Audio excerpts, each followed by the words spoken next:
This lecture is titled Thinking About Power, Insights from the Maritime Domain. Power, the capacity or ability to direct or influence the behavior of others or the course of events. Power matters. Many seek it. We recognize it comes in different forms. It is rarely fixed. It can be used for good and ill. We all feel its impact. Indeed, it shapes the very structure of this meeting today. For those interested in better understanding international relations and international security, power is a critical concept. Who or what has power, and in what relationship with others shapes agendas, directs policy, and can fuel conflict. In this short lecture, I want to demonstrate how the study of maritime security can be enhanced by a deeper awareness of power, and in turn, how a deeper understanding of security in the maritime domain can shed new light on how the world in which we live works. On the afternoon of November the 25th, 2015, a Royal Australian Air Force aircraft embarked upon a mission to conduct a freedom of navigation flight over the South China Sea, specifically close to the Spratlys and archipelago.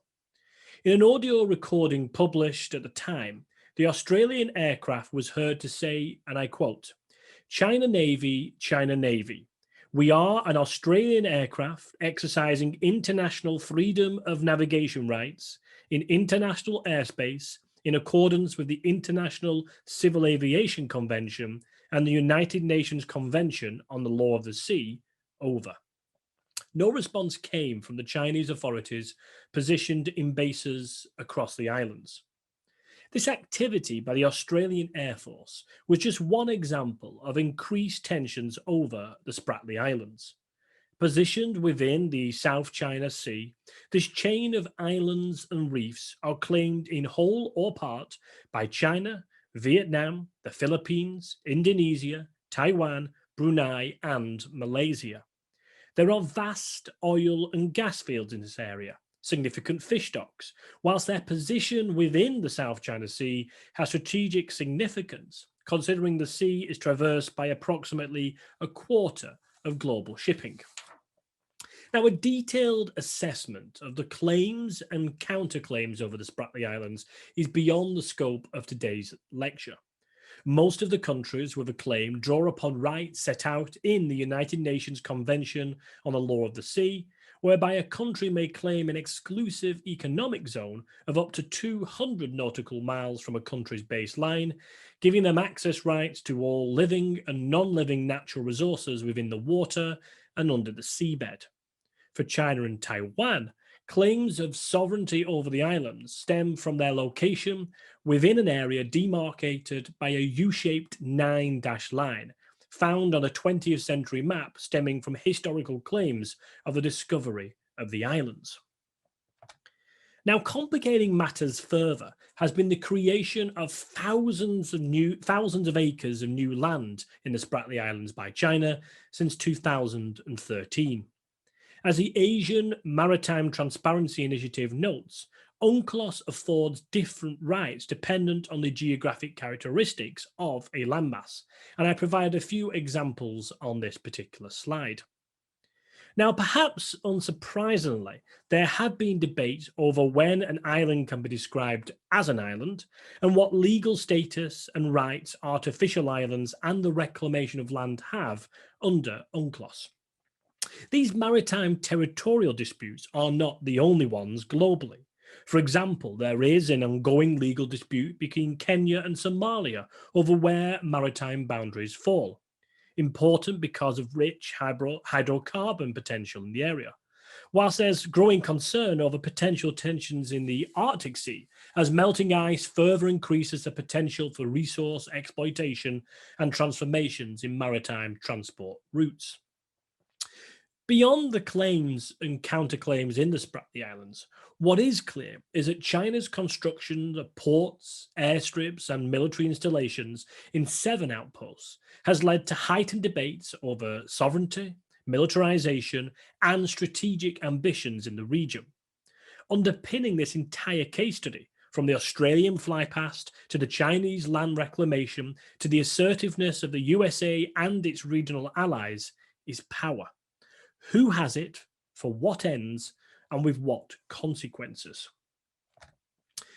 The American political scientist Joseph Nye Jr. conceptualized power in basic terms as the ability to affect others to get the things we want. He argues this can be done in three ways: through coercion and financial inducements, known as hard power, by getting others to want what you want through persuasion and attraction, soft power, and then the successful mix of hard and soft power he describes as smart power. For Nye, the future of power is characterized by a shift from west to east and from states to non-state actors. Now, seen through the lens of power, maritime territorial disputes, such as those in the Spratly Islands, take on new meaning. Power asymmetry between countries in the region, characterized, for example, by differences in military strength, shape what actions can and cannot be taken, alongside perceptions of risk. It fuels interstate alliances. It explains the interest in accessing natural resources to sustain economic growth. Power is illustrative of the growing strategic significance of East and Southeast Asia and the way in which the naval strategies of major powers such as the USA are focused ever more on Asia. Here then, the maritime domain is very much a sphere in which high politics play out, and understanding territorial disputes both in their own terms and as a window into wider power shifts globally is highly relevant. Now let me tell you another story. We move to two remote East Indonesian locations, Benjina on Aru Island and Ambon Island, and to two separate but interlinked incidents that took place in 2015. In Benjina, hundreds of stranded foreign fishers from Myanmar, Cambodia, Laos, and Thailand were rescued. On Ambon, hundreds more individuals were rescued from foreign fishing boats by both Indonesian and the Organization of Migration authorities. More than 1,300 fishers in total were rescued. All had been victims of trafficking in the fisheries sector. In surveys conducted by the International Organization of Migration, those rescued fishers gave insights into their horrifying experiences. Many of those rescued had been recruited on the promise of a brighter future: earn money, save more effectively due to living costs being covered, and avoid the costs and time-consuming processes involved in seeking legal documents such as ID cards. Yet very soon, for many, life after recruitment was very far from what was promised. Locked under armed guard prior to being placed on board vessels, required to pay recruitment fees to their agent, which immediately led them to sign debt contracts, which later would be a further means to enforce longer working hours and enforce labour.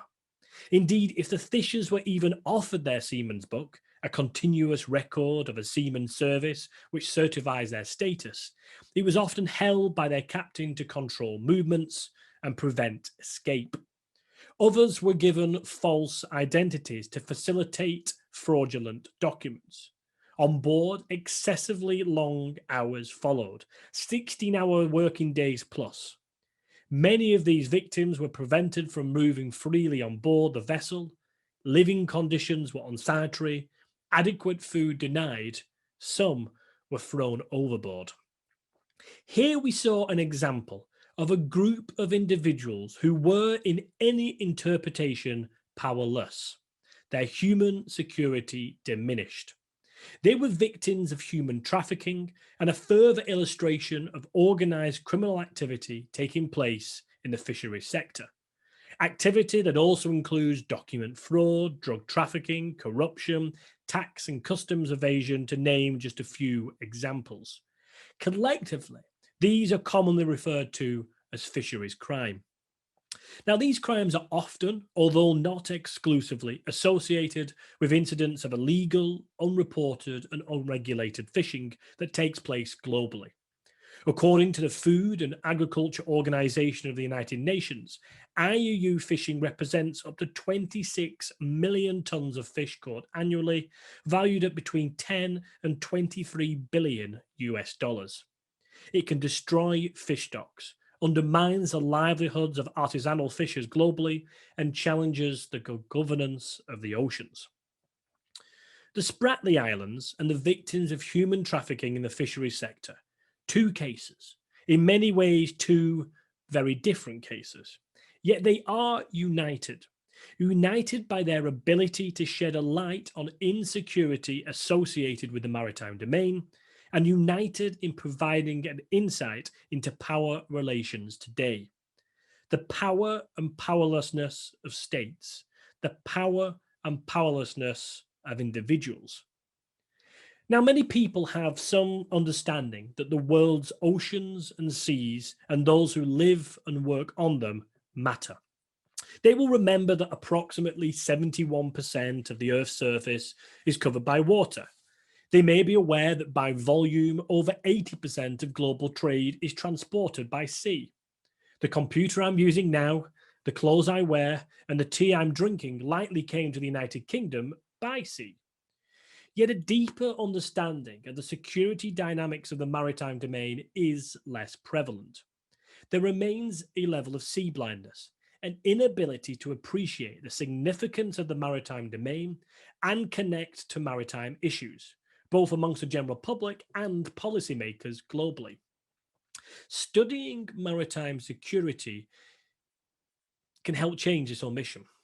We can understand threats that may negatively impinge on the activities associated with the maritime domain or that may exploit the maritime domain to do harm elsewhere. We can gain a stronger appreciation of the relationship between insecurity at sea and insecurity on land, particularly important as the international community resolves itself to meet the Sustainable Development Goals. And by exploring maritime security, we can gain valuable glimpses, as I hope this lecture has shown, into how age-old concepts in global affairs, like power, play out today. Thank you very much.